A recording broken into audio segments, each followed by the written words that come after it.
Je dis, mon papa est derrière moi. Et puis là, je peux respirer. Et il me regarde, il relit mon CV, il relit. Et puis je regarde ma main, je dis, lâche-moi, je commence là. Je dis, mais si vous voulez, même aujourd'hui, je peux démarrer. Il dit, non.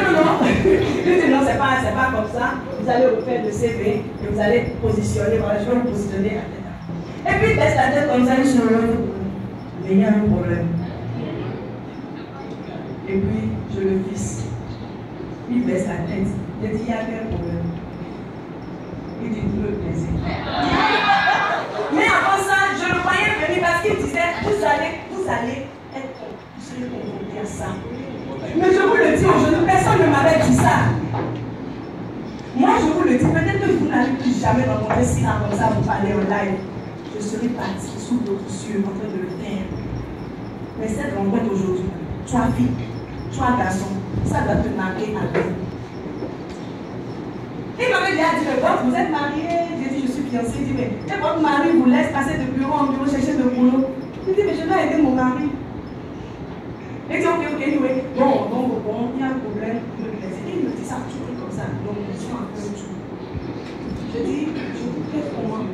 Il dit, mais bon, vous avez le BTS, on dit, je me plais, c'est comme ça que tu veux travailler. Et puis, ce monsieur, il est comme que je vois, il a changé de vie en même temps. Parce que j'ai posé plus de questions là, c'est un problème déjà. Et puis, j'ai dit, mais que je n'avais pas compris. Il dit, non, je dis, vous me plaisez, c'est que vous me plaisez.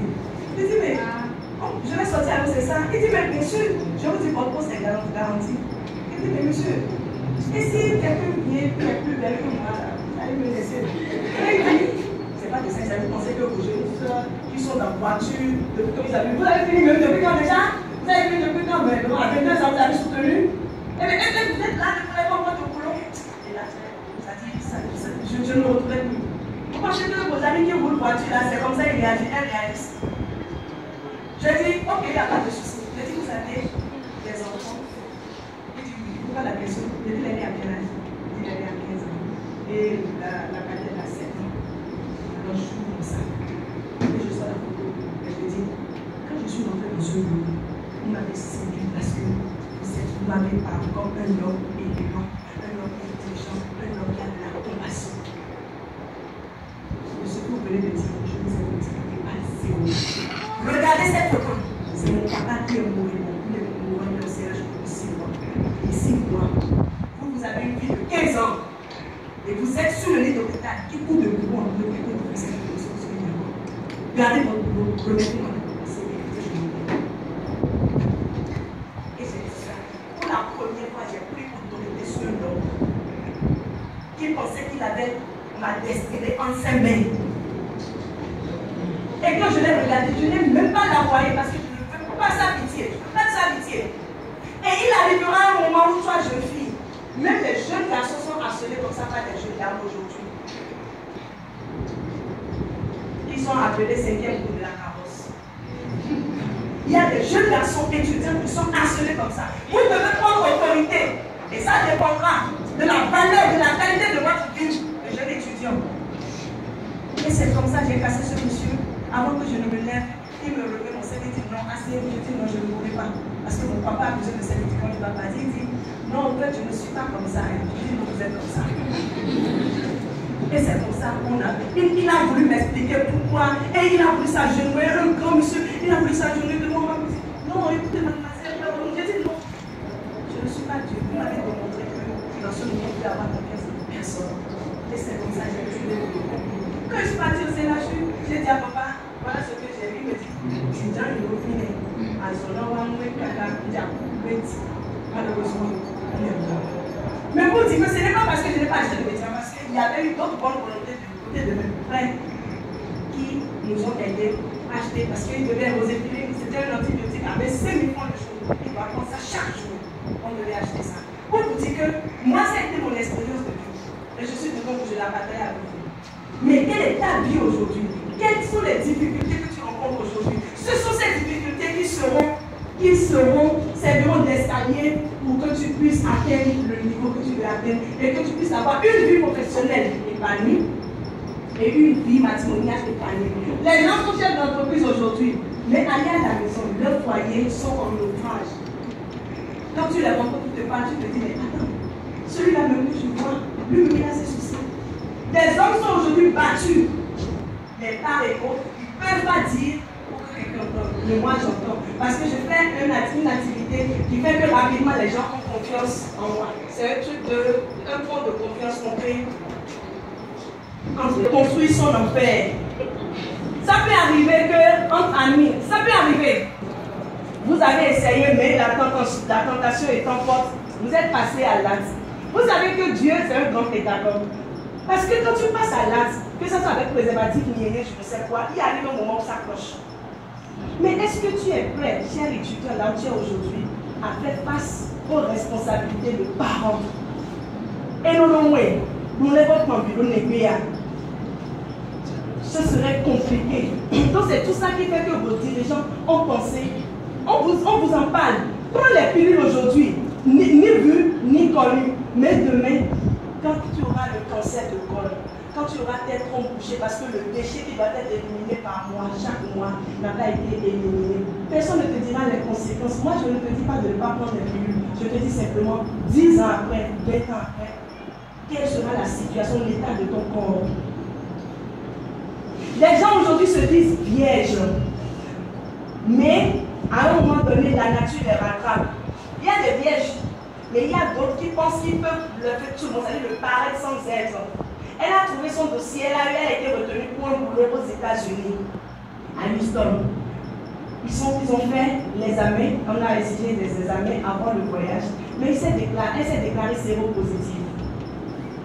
Et le monsieur voulait enfermer le gars, mais la fille est vierge. Mais il dit donc ça dit que c'est le gynécologue qui a fait un problème, qui a peut-être pas transfusion, bien pas piqûre, infecté sa fille.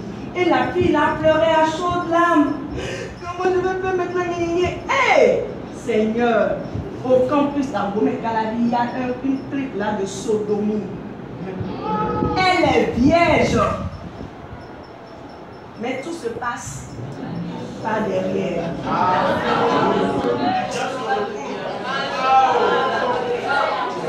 Est-ce que vous me suivez? Elle est vierge et chaque mois, on lui fait le contrôle gynécologique.